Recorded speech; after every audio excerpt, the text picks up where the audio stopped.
আপনারা প্রাণ ভরে একটু আশীর্বাদ করবেন।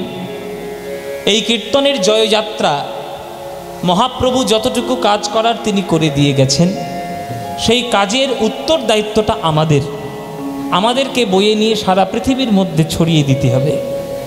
কেননা মহাপ্রভু নিজেই বলেছেন, পৃথিবীতে যত আছে নগরাদি গ্রাম, সর্বত্র প্রচারিত হইবে মোরই নাম। নাম কীর্তন, হরে কৃষ্ণ নাম, সেটা পৃথিবীর কোনায় কোনায় চলে গেছে থ্রু ইস্কনের মাধ্যমে।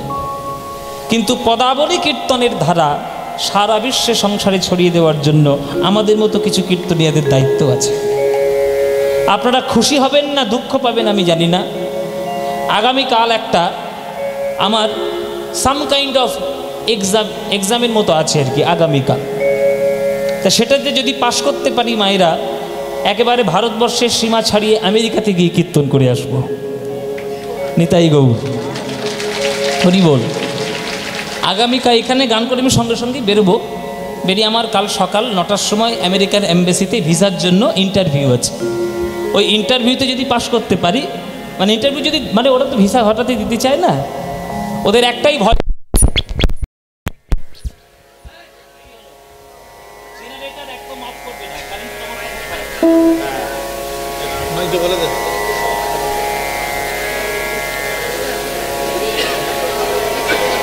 হ্যালো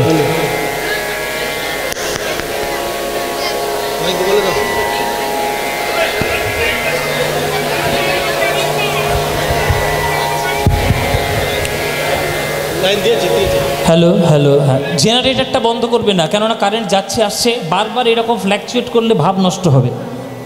ভাব নষ্ট যেন না হয়, গানের ভাব নষ্ট হয়ে গেলে তখন আর কারোর কিছু ভালো লাগবে না। যতক্ষণ টানে টানে আছেন চুপ করে বসে থাকতে হবে। তো জয়নিতাই যেটা বলছিলাম, যদি পাশ করতে পারি মায়েরা, যদি ভিসা দিয়ে দেয়, তাহলে 28 তারিখে যাব আমেরিকাতে, তাদেরকে কীর্তনের ধারা, কীর্তনের পদাবলী কীর্তনের গান শুনিয়ে আসবো। দেখা যাক প্রভুর কি ইচ্ছা, নিতাই চাঁদের কি ইচ্ছা, যেতে পারি কি না পারি, কিন্তু এটাও একটা প্রভুর আশীর্বাদ। পৃথিবীতে কীর্তনের জয়যাত্রা চিরকাল থাকবে। যারা কীর্তনকে বদনাম করছেন, তারা যতই বদনাম করুক আর যতই ঢাক ঢোল পিটাক, কোনোদিন কীর্তনকে মুছতে পারবে না, সেটা তাদের সাধ্য নেই। কেননা যুগে যুগে দানবও এসেছে, যুগে যুগে দেবতাও এসেছে। শ্রীমদ্ ভাগবত গীতার মধ্যে, গীতার যেটা আমাদের সব থেকে প্রিয় গ্রন্থ হিন্দুদের, গীতার মধ্যে একটি শ্লোক আছে যে यदा यदा हि धर्मस्य ग्लानिर्भवति भारत अभ्युत्थानम् अधर्मस्य तदात्मानं सृजाम्यहम् परित्रणाय साधूनां विनाशाय च दुष्कृतां धर्म संस्थापनार्थाय संभवामि युगे युगे। তিনি যুগে যুগেই আসেন, তিনি যুগে যুগে যতবার আসবেন তার শত্রুও ততবার আসবে, আর তার শত্রুর সংখ্যা প্রবল হবে, কিন্তু তা সত্ত্বেও ধর্মকে তিনি জিতাবেন। যতই প্রবল শত্রু হোক না কেন, ভগবানের সত্যের আগে কেউ টিকবে না। সত্য ধর্ম এগুলোতেই আসল মানুষের স্থিতি। সুতরাং সেই ভগবান, তাকে দেখতে কেমন আজকের আমরা জানব। এইখানে আজকের আমরা একটু কাব্যিক আলোচনা করব যে আমাদের ভগবানকে দেখতে কেমন, ভগবানের রূপ কি সত্যি আছে না ভগবানের রূপ নেই।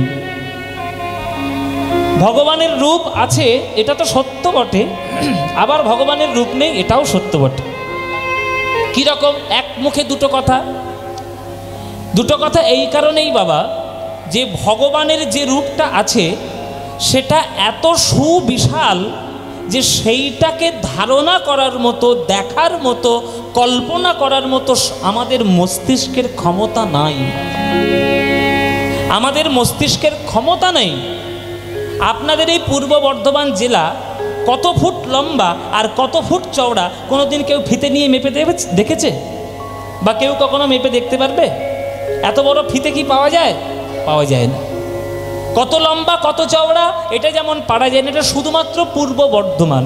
এইবার চিন্তা করুন, পূর্ব বর্ধমানটাই যদি এত বড় হয় তাহলে পশ্চিমবঙ্গটা কত বড় হবে? পশ্চিমবঙ্গটাই যদি এত বড় হয় তাহলে ভারতবর্ষ কতটা হবে? এশিয়াটা কত বড় হবে? পৃথিবীটাই কত বড় হবে?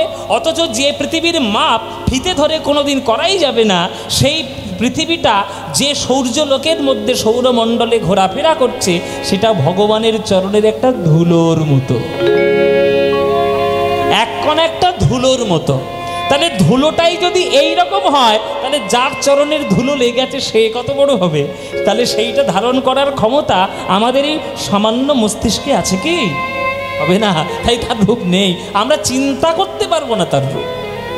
ওই জন্যে ইসলাম ধর্মাবলম্বী যারা, তারা ভগবানকে নিরাকার ব্রহ্মের উপাসনা করে, যে সমগ্র এই যে যা চাঁদ তারা সূর্য যা দেখছে সব ভগবান, আল্লাহ হচ্ছে ভগবান। এটা তাদের বক্তব্য। এইবার আসি সনাতনীদের বক্তব্য। সনাতনীদের বক্তব্য কিরকম? যে ভগবান যতই বড় হোক না কেন, ভক্ত যদি তার সাধন ভজন প্রেম ভক্তির মাধ্যমে তাকে ডাকতে পারে, সেই ভক্তের ভক্তিতে যদি ভগবানকে সন্তুষ্ট করতে পারে, তাই সুবিশাল রূপকেও তিনি নতুন করে নতুন মূর্তিতে প্রতিষ্ঠা করে ভক্তের হৃদয় মন্দিরে তিনি নিজের রূপকে প্রতিষ্ঠা করে দিতে পারেন। আর সেই রূপটা যখন আমরা পাই, তখন ভগবানের মূর্তি পুজো করে আমরা তার রূপ দর্শন করি। কখনো তিনি কৃষ্ণ রূপ, কখনো তিনি কালী রূপ, কখনো তিনি সরস্বতী রূপ, কখনো তিনি চণ্ডিকা রূপ। যে রূপে তার জগৎ যখন আসার ইচ্ছে হয়েছে তিনি এসেছেন। তাই মানব অন্তরে ভগবান চিরকাল একটা রূপ ধরে থাকেন, সেটা সূক্ষ্ম রূপ। নীরবে থাকেন, নীরবে থাকেন। কেমন করে থাকেন কেউ জানে না, কিন্তু থাকেন। এবং এমনভাবেই থাকেন যে সেই রূপটা আমরা আশেপাশে কোনো দিন দেখতেই পাবো না। সেটাকে দর্শন করতে গেলে হৃদয়ের মধ্যেই দর্শন করতে হবে। সুতরাং কবিগুরু রবীন্দ্রনাথ ঠাকুর বলেছেন, প্রভু তুমি আমার হৃদয়ে আছো, চিরকাল আছো, আমি জানি তুমি আছো, কিন্তু তুমি এমনভাবেই আছো যে আমি তোমার অনুভবটা পাই, কিন্তু হয়তো চাক্ষুষ করতে পারি না। কেননা তুমি আমার হৃদয়ের মধ্যে নীরবে রয়েছ, তুমি নীরবে রয়েছ, তাই তুমি আমার হৃদয়ের মধ্যে সেই রূপ ধরেই থাকো। আমার হৃদয়কে সৌরভে ভরিয়ে দাও, আমার হৃদয়কে গৌরবে ভরিয়ে দাও। তুমি রবে নীরবে। গাইব না গাইব না, বাদ দেব। যদি বলেন গাইব। তুমি রবে নীরবে হৃদয়ে মম, তুমি রবে নীরবে নিবিড় নিভৃত পূর্ণিমা নিশীথিনী সম, তুমি রবে নীরবে। ভগবান নীরবে হৃদয়ের মধ্যে রয়েছে মায়েরা। তার অস্তিত্বকে অনুভব করতে হবে। অস্তিত্বকে অনুভব করার জন্য হৃদয়টাকে শান্ত করতে হবে। হৃদয়টাকে শান্ত করার জন্য পারিবারিক সংস্কার লাগবে। আর পারিবারিক সংস্কার লাভ করতে গেলে ধর্মকে আশ্রয় করতে হবে, নইলে হবে না। প্রথম কথা জেনে নাও, ধর্ম কাকে বলে? ধর্ম কাকে বলে? ধর্ম হয়েছে ধৃ ধাতু থেকে উৎপত্তি। ধৃ ধাতু শব্দের অর্থ হচ্ছে, ধৃ ধাতুর অর্থটাই হচ্ছে ধারণ করা। ধারণ করা। পশু যেমন তার পশুত্বকে ধারণ করে, জল যেমন তরলতাকে ধারণ করে, পাথর যেমন কঠিনতাকে ধারণ করে, মানুষ যদি তার মনুষ্যত্বকে ধারণ করে, সেটাই হলো মানুষের ধর্ম। আমরা মনুষ্যত্ব ধারণই করতে পারি না। এবার মনুষ্যত্ব ধারণ করতে গেলে যাকে আদর্শ করলে আমার মনুষ্যত্ব বজায় থাকবে, সেটাই আমার ভগবান। কৃষ্ণকে আদর্শ করলে আমার মনুষ্যত্ব যদি বজায় থাকে, তাহলে কৃষ্ণই আমার ভগবান। রামকে আদর্শ করলে আমার মনুষ্যত্ব যদি বজায় থাকে, তাহলে রামই ভগবান। আল্লাহকে আদর্শ করলে যদি মনুষ্যত্ব বজায় থাকে, তাহলে আল্লাহই ভগবান। আর যদি কোনো কাউকে আশ্রয় করে মনুষ্যত্ব থেকে চ্যুত হয়ে যায়, তাহলে মুশকিল আছে।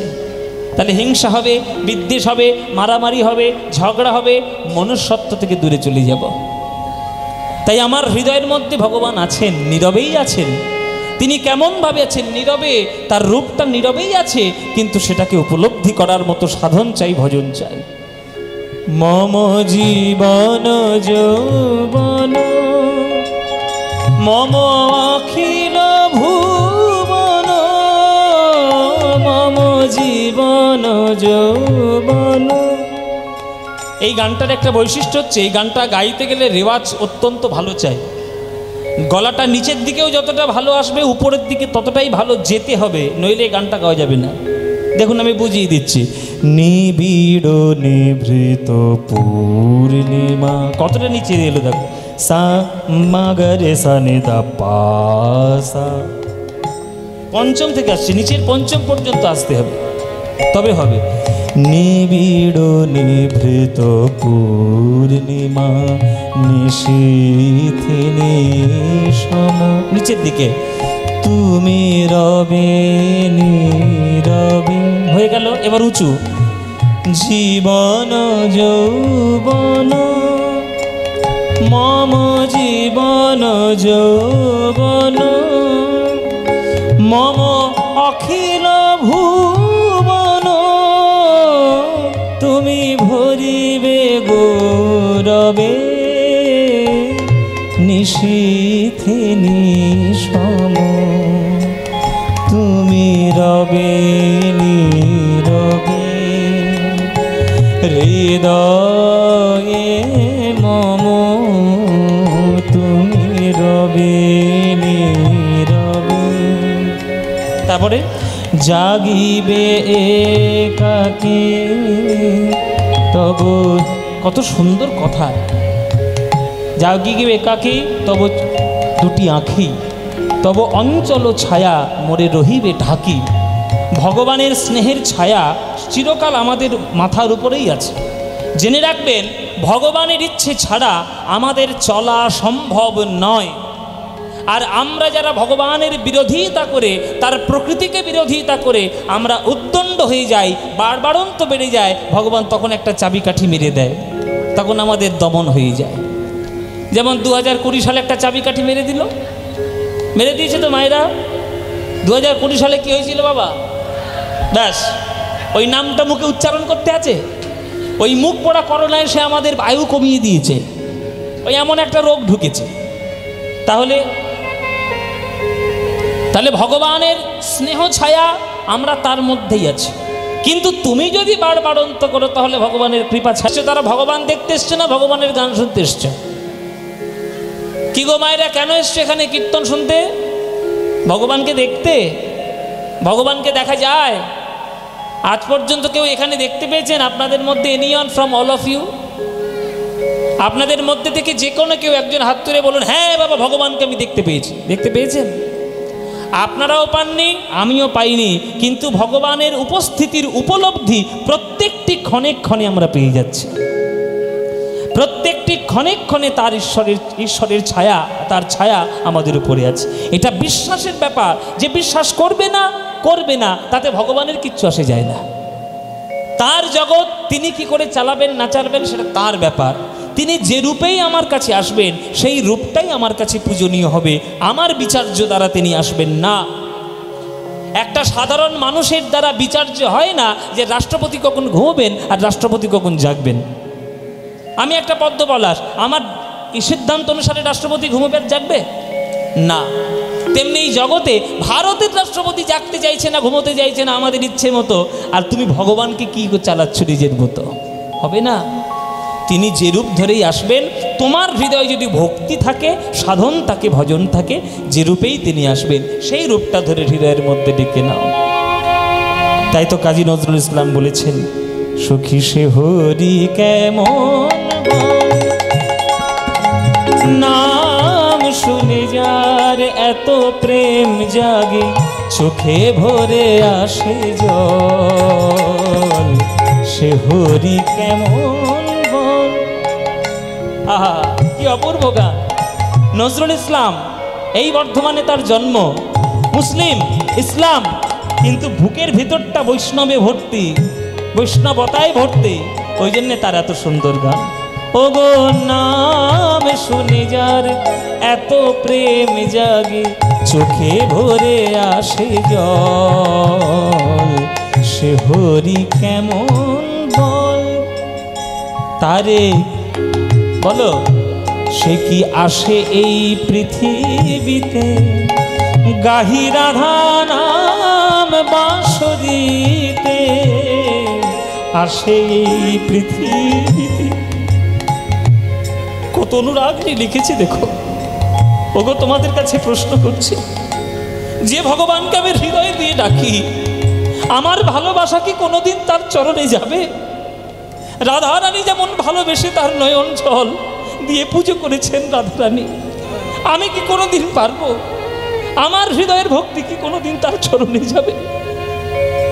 সে কি আসে এই পৃথিবীতে, গাহি রাধা নাম বাঁশরীতে, যার অনুরাগে বিরোহী যমুনা, যার অনুরাগে বিরোহী যমুনা হয়ে ওঠে চঞ্চল, সুখে সে হরি কেমন,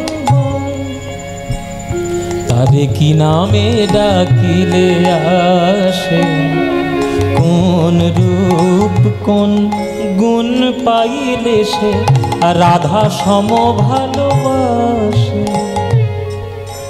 এসব গান আমাদের বাঙালিদের মনের গান বাবা।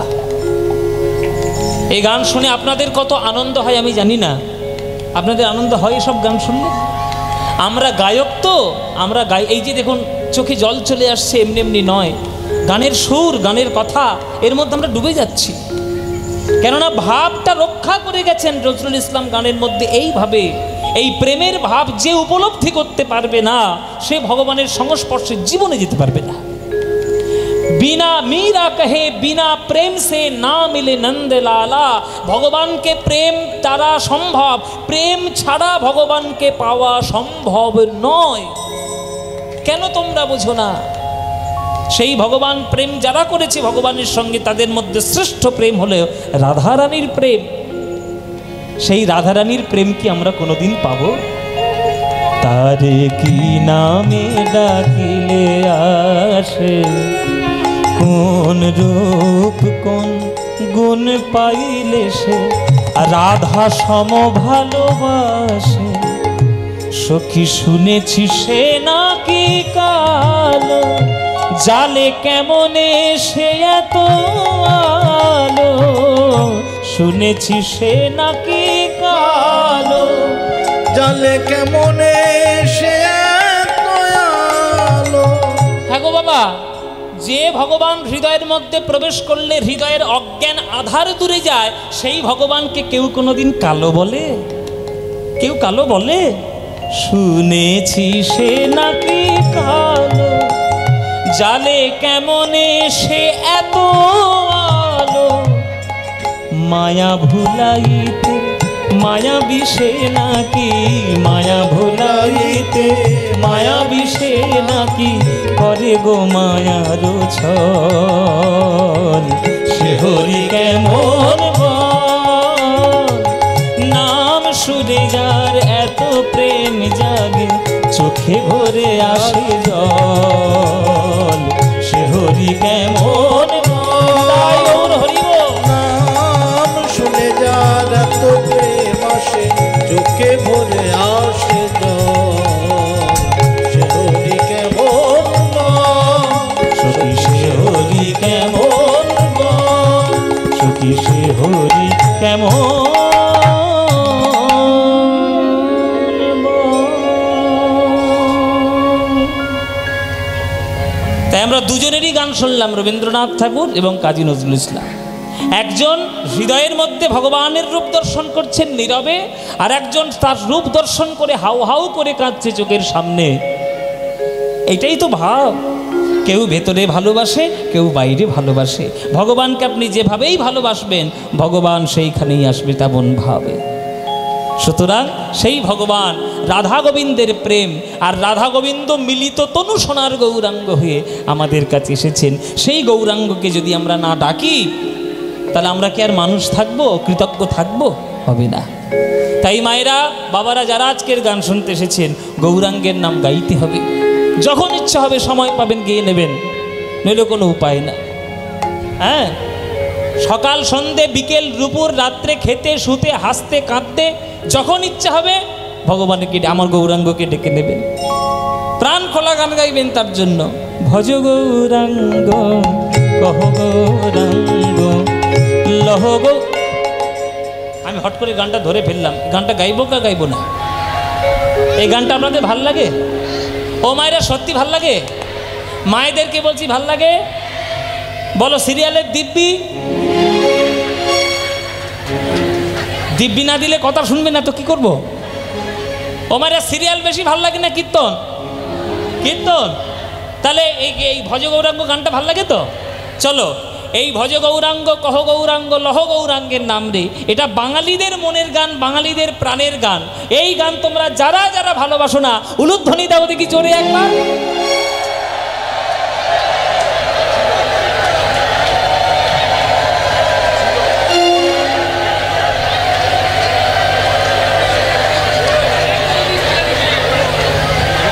কীর্তন বন্ধ, কীর্তন বন্ধ। আর সামনের বছর থেকে আসর হবে না, এখানে বন্ধ হয়ে গেল। ও মায়েরা কি বললাম আর কি করলে? আমি কত পরিষ্কার করে বলেছি যে যারা ভালোবাসো না তারা উলুধ্বনি দিবে। অমনি উলুধ্বনি দিতে শুরু। এ জিভ ফসকে বেরিয়ে তুই ঘরে চল, তোর জিভ আমি কেটে ফেলবো একবারে। বাবের গতি ভাব দেখাচ্ছে। ও মায়েরা ভুল হয়ে গেছে, ভুল তো হয়ে গেছে, তাহলে শুধরে নাও। এইবার যারা যারা ভালোবাসো উলুধ্বনিটা তারা দাও দেখি। বাহ বাহ বাহ বাহ, খুব ভালো, খুব সুন্দর। হ্যাঁ তাহলে ভালোবাসে। আচ্ছা বাবারা ভালোবাসেন নাকি? বাবারা, যেসব বাবারা ভালোবাসেন একটু হাত তুলে বলুন দেখি নিতাই গৌর হরি। ওরে বাবা, এ তো ভগবান পর্যন্ত ভয় পেয়ে যাবে তোমাদের ভক্তির ঠালে। তাহলে সবাই মিলে যখন ভালোই বাসো, চলো না এই গানটা করতালি দিয়ে সবাই আমরা গাইব। কি গাইব কি গাইব না? চলো এইখানে আউশগ্রাম থানা, এমন জোরে জোরে গান গাইবেন যাতে থানার বড়বাবু পর্যন্ত চলে আসে। হ্যাঁ বাবা, কীর্তন একটা হচ্ছে বটে। হ্যাঁ চলো সবাই মিলে প্রাণ খোলা গান গাইব গৌরাঙ্গের নাম নিয়ে। ভজ গৌরাঙ্গ কহ গৌরাঙ্গ লহ গৌরাঙ্গের নাম রে। বলো ভজ গৌ।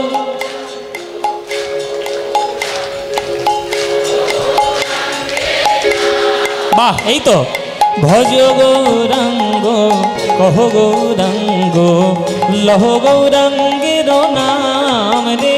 বলো ভজ গৌ।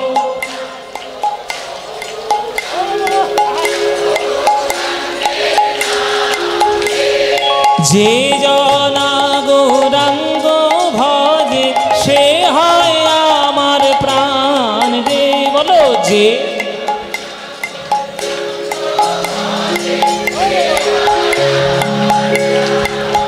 বাহ, প্রভাত কালে হা গৌরাঙ্গ যে বলে একবার রে। প্রভাত কালে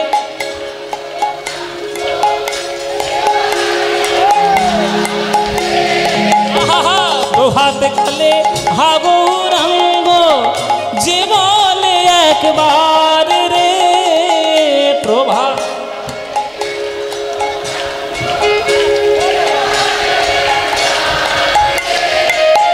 সেই জন আমার হয় আমি হই তার রে। বলো সে জন।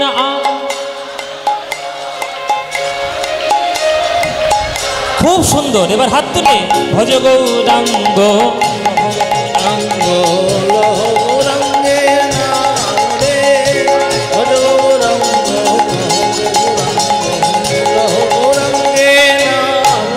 আহা যে জনা গৌরাঙ্গ ভজে সে হয় উলুধ্বনি। উলুধ্বনি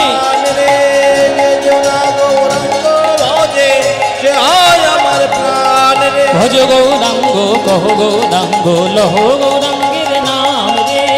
ভজ গৌরাঙ্গ কহ গৌরাঙ্গ লহ নিতাই হরি। গৌরাঙ্গের নাম রে। বলো আনন্দ হয়েছে? হয়নি? এই আনন্দ কোথাও পাবে? এই আনন্দ পেতে গেলে প্রতি বছর মহিষা গ্রামে এইভাবে কীর্তন শুনতে আসতে হবে। ব্যাস, আপনারা আসবেন তো প্রতি বছর? ব্যাস। হ্যাঁ, আমাকে আবার বায়না করবে? সর্বনাশ, আবার পয়সা দিয়ে বায়না করে আনবে। আমার গোবিন্দ যদি কৃপা করে, আমার যদি সুযোগ সময় হয়, আমি নিশ্চয়ই আসব। কিন্তু আমার কথা বাংলার বুক থেকে যেন কীর্তন কোনোদিন মুছে না যায়। এক সাহিত্যিক বলেছেন, তিনি বলেছেন যে বাংলার বুক থেকে পদাবলী যেদিন কীর্তন উঠে যাবে, গৌরাঙ্গ মহাপ্রভুকে চিনবে না যখন, সেদিন বাঙালি জাতির আত্মহত্যা হবে। কথাটা কত কঠিন শব্দ, আত্মহত্যা। নিজেদের সংস্কৃতি যদি আমরা না জানি, তাহলে আমরা কি করব? সেই মহাপ্রভুকে ডেকে যেতে হবে। তার জন্য যত লড়াই করতে হয় করব।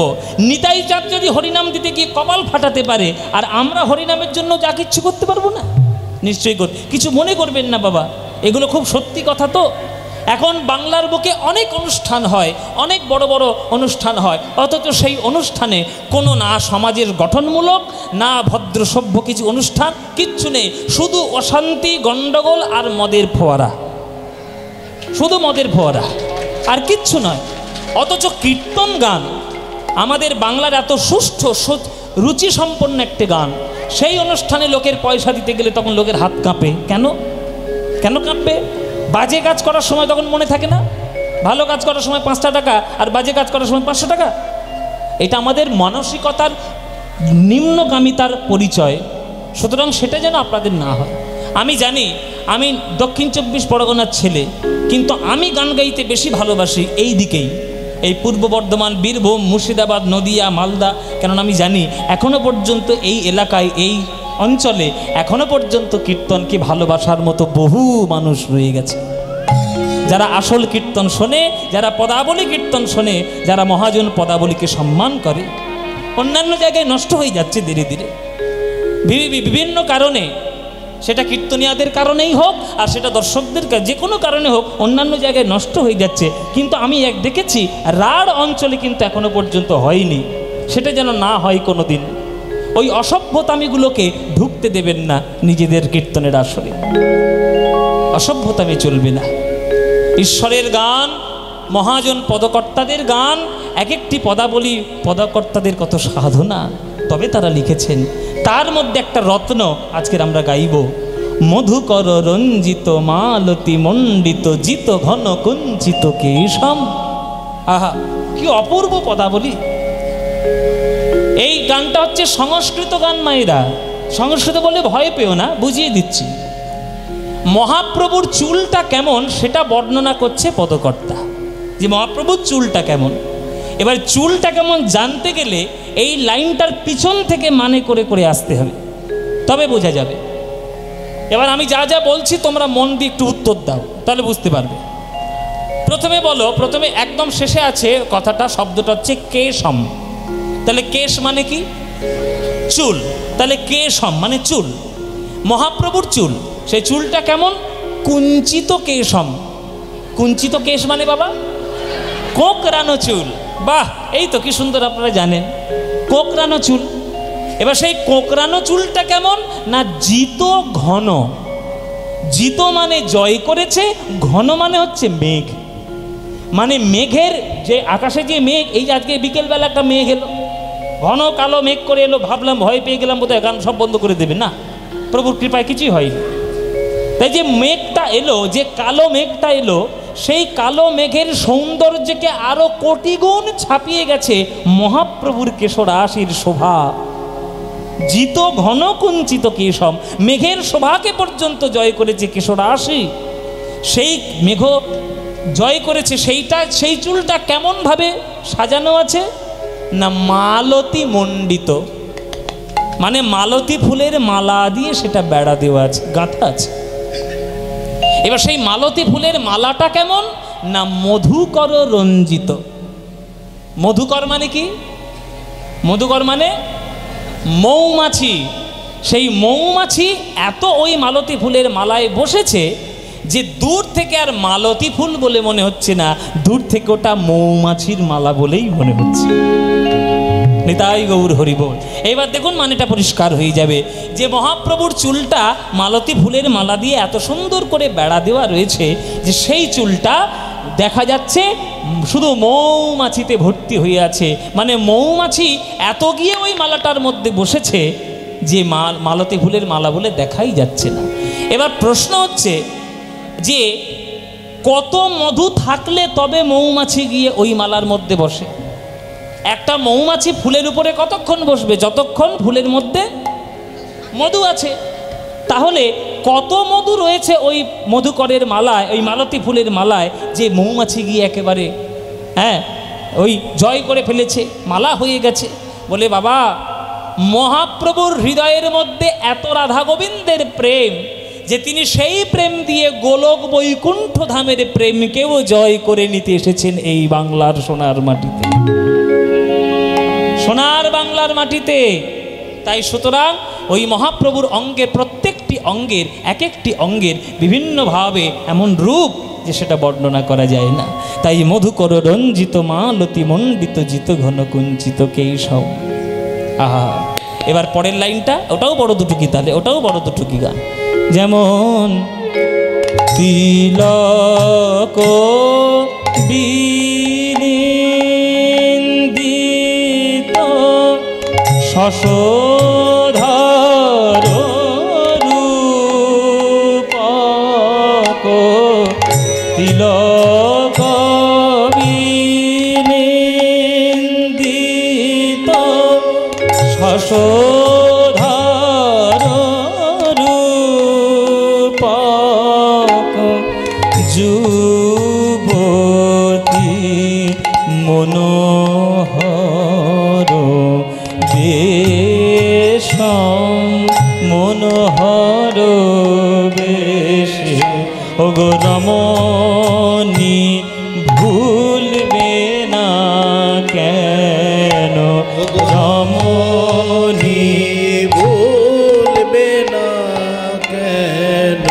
ওগো কতই পুরুষ তারা গলে গেল ওই গোরা রূপে নয়ন দিয়ে, কতই পুরুষ ডুবে গেল গোরা রূপে নয়ন দিয়ে, কত পুরুষ উড়ে গেল গোরা রূপে নয়ন দিয়ে, কত পুরুষ উড়ে গেল গোরা রূপে নয়ন দিয়ে। আহা, কতই পুরুষ ডুবে গেল গোরা রূপে নয়ন দিয়ে, কতই পুরুষ ডুবে গেল গোরা রূপে নয়ন দিয়ে। ওই কতই পুরুষ ভুলে গেল গোরা রূপে নয়ন দিয়ে, কতই পুরুষ, ও কতই পুরুষ ভুলে গেল গোরা রূপে নয়ন দিয়ে, কত পুরুষ ভুলে গেল গোরা রূপে নয়ন দিয়ে, কত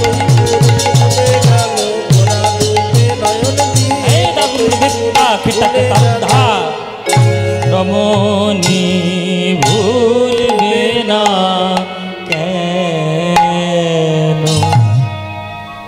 এবার মানেটা জেনে নাও। তিলক বিনিন্দিত শশধর রূপক যুবতী মনোহর বেশ। ও মায়েরা, ও মায়েরা, শশধর মানে কি বলতো? শশধর মানে কি? আকাশের চাঁদ। বলছে মহাপ্রভুর কপালের তিলক এতটা উজ্জ্বল শোভা হয়েছে যে মহাপ্রভুর কপালের তিলক আকাশের চাঁদকে নিন্দা করছে আঙুল তুলে। আঙুল তুলে নিন্দা করে বলছে, এই চাঁদ, তুই যেমন আকাশে আছিস ওই রকম আকাশেই থাক, কোনোদিন মাটির মধ্যে নেমে আসার চেষ্টা করবি না। বলে কেন? মহাপ্রভুর কপালের তিলক আর চাঁদের সঙ্গে কিসের ঝগড়া? চাঁদ মহাপ্রভুর তিলকের খায় না পড়ে, তিলক ঝগড়া করবে? তিলক ঝগড়া করে বলছে তুই আসবি না। বলে কেন আসবো না? পৃথিবীটা কি কারোর বাবার সম্পত্তি নাকি, আমিও যাব? বলে না, তুই আসবি না। বলে কেন?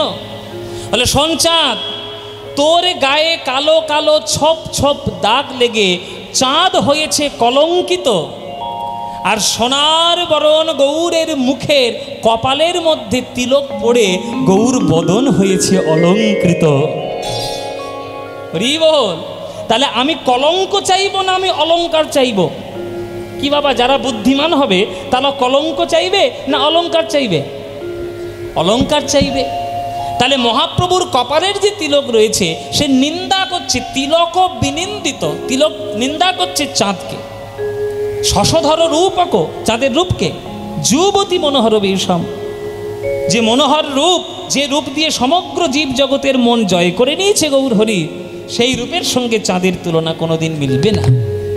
ও মায়েরা, তোমরা বলো দেখি মহাপ্রভুর জন্মদিন কবে? মহাপ্রভুর জন্মদিন কবে? দোল পূর্ণিমার দিন। এই দোল পূর্ণিমার দিন, তাহলে পূর্ণিমা আছে মানে আকাশে পূর্ণিমার দিন কি আসবে? চাঁদ আসবে।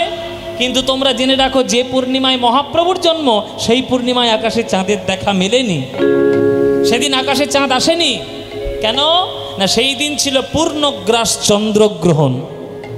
কি বল বাবা, পূর্ণগ্রাস চন্দ্রগ্রহণ। কেন? রাহু মনে মনে ভাবলো যে পৃথিবীতে গৌর চাঁদ উদয় হচ্ছে, গৌর চাঁদের বদনের দিকে তাকালে আর অন্য কোনো বদনের দিকে তাকাতে ইচ্ছে করবে না, তাই চাঁদ আকাশে থেকে কি করবে, ওকে গিলে ফেলাই ভালো। এই বলে রাহু এসে সেই দিন চাঁদকে গিলে ফেলল। কিন্তু পরের পূর্ণিমায় যখন রাহুর গলা থেকে চাঁদ বেরিয়ে গেল, আকাশে দেখতে এসছে চাঁদ।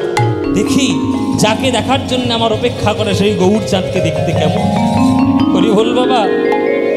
চাঁদ গৌর হরির রূপকে দর্শন করে হাউ হাউ করে কাঁদছে আর বলছে, হে গৌর সুন্দর, একবার তোমার বদনের দিকে যে তাকাবে সে আর কোনোদিন আমার বদনের দিকে দেখবে না।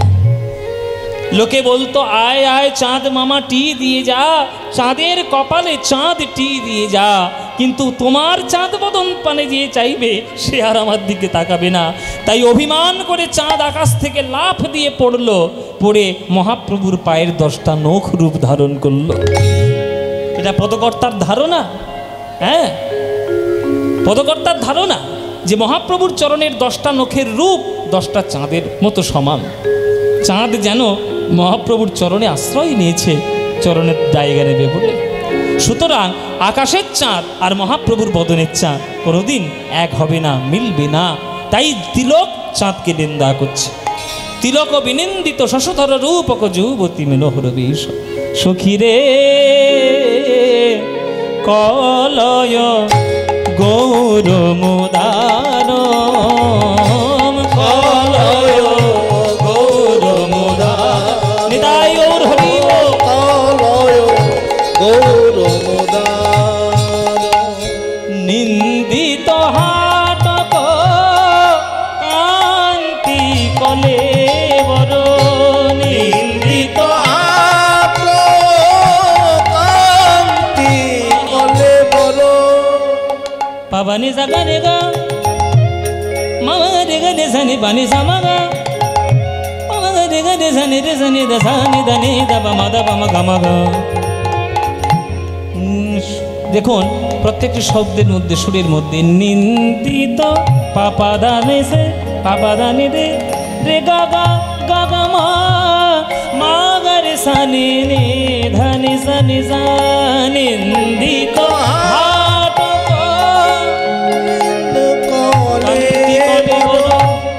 গর্বিত মারক মার, গর্বিত মারক মার, মারক মারক মানে কাম দেবতা। যত দেব দেবী আছে সবার থেকে সুন্দর দেখতে কামদেব। কিন্তু কামদেব যখন রাসলীলায় কৃষ্ণের রূপ দর্শন করেছিল সে তখন অভিশপ্ত হয়েছিল, আর সে অভিশপ্ত হয়ে এসেছিল রঘুনন্দন রূপে কলিযুগে আপনাদের বর্ধমান জেলায়। আপনাদের বর্ধমান জেলায় রঘুনন্দন রূপে তিনি এসেছিলেন। এসে সেই কামদেবের রূপকে পর্যন্ত জয় করেছে গৌর হরির রূপ। নিন্দিত হাটক, হাটক মানে কি মায়েরা? বাবা জানো হাটক মানে কি? হাটক মানে হচ্ছে সোনা। এই যে মায়েরা সোনা পড়তে খুব ভালোবাসে, ও মায়েরা সোনা পড়তে ভালোবাসো না? যে মা বলবে যে সোনা পড়তে ভালোবাসে না সে মিথ্যেবাদী। তার মতো মিথ্যেবাদী কেউ নেই। কর্তাদেরকে বলে রাখছি, যদি গিন্নির সঙ্গে খুব ঝামেলা হয় তখন গিন্নি মনে করে 1 সপ্তাহ ধরে কথা কইছে না তোমার সঙ্গে, হ্যাঁ গো চা দাও বললেই মুখটা ঘুরিয়ে নেয় করে, তখন একটাই মাত্র উপায় আছে বউকে ভোলানোর। ওই বর্ধমান টাউনে যাবেন, পিসিচন্দ্র জুয়েলার্সে ঢুকবেন আর 3 ভরি হার নিয়ে এসে মুখের সামনে ধরে রাখবেন, দেখবেন এক সপ্তাহ ধরে যার সঙ্গে কথা হবে না, সেই দেখবেন ওই বলবে বউ এতদিন রাগ করেছিল, যেই 3 ভরি সোনার হাত দেখতে পাবে বলবে কি গো একটু ক্ষীরের পায়েস করে দেবো। এই হচ্ছে সোনার একটা বৈশিষ্ট্য। কিন্তু যতই সোনা পৃথিবীতে থাক না কেন, সকল সোনাকে নিন্দা করছে গৌর হরির রূপ।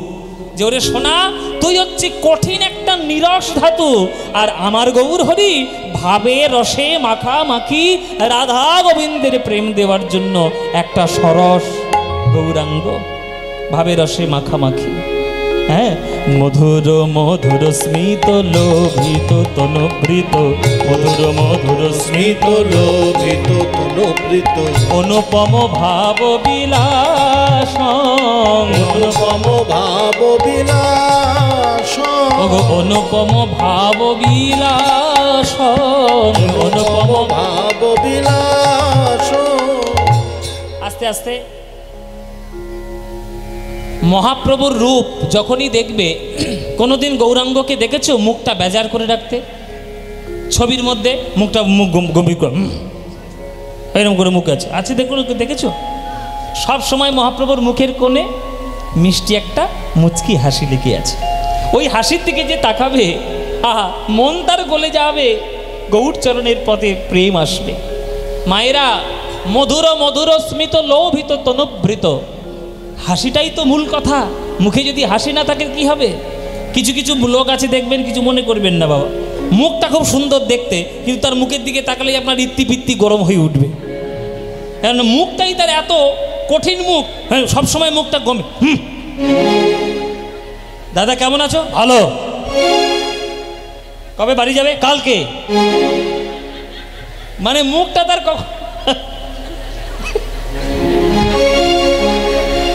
হ্যাঁ হ্যাঁ করে হাসছে, মানে ওনার মুখটা বোধ হয় ওইরকম।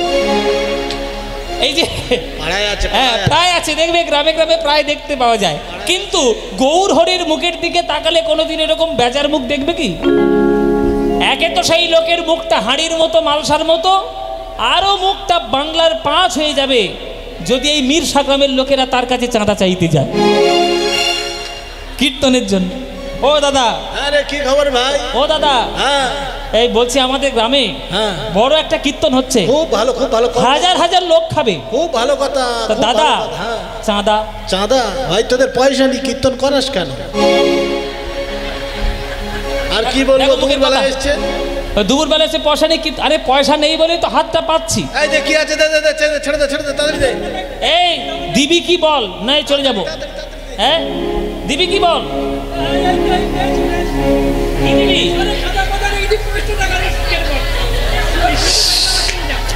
ওহো, মায়েরা 5টা টাকা ছিঁড়িটা দেখো শুধু। বাজার করে ফিরেছিল, খাতার পাতার তলে রেখেছি, বলে কীর্তনিয়ারা বড় ভিকির, ওদের ঠিক চলে যাবে। তা মুখের দিকে তাকালে যদি আপনার ভক্তি চটে গেল, তার আর মুখের দিকে তাকাতে ইচ্ছে করবে? কিন্তু এখানে আপনারা যারা গান শুনতে এসছেন, বলুন বাবা, আপনাদের মধ্যে থেকে কেউ মহাপ্রভুর মুখ দেখে আপনাদের রাগ হয়েছে এমন কেউ আছে? কেউ নাই, কেউ নাই। সুতরাং মধুর মধুর স্মিত, মধুর মধুর স্মিত লোভিত তনুবৃত, মধুর মধুর স্মিত লোভিত তনুবৃত, অনুপম ভাব বিলাস।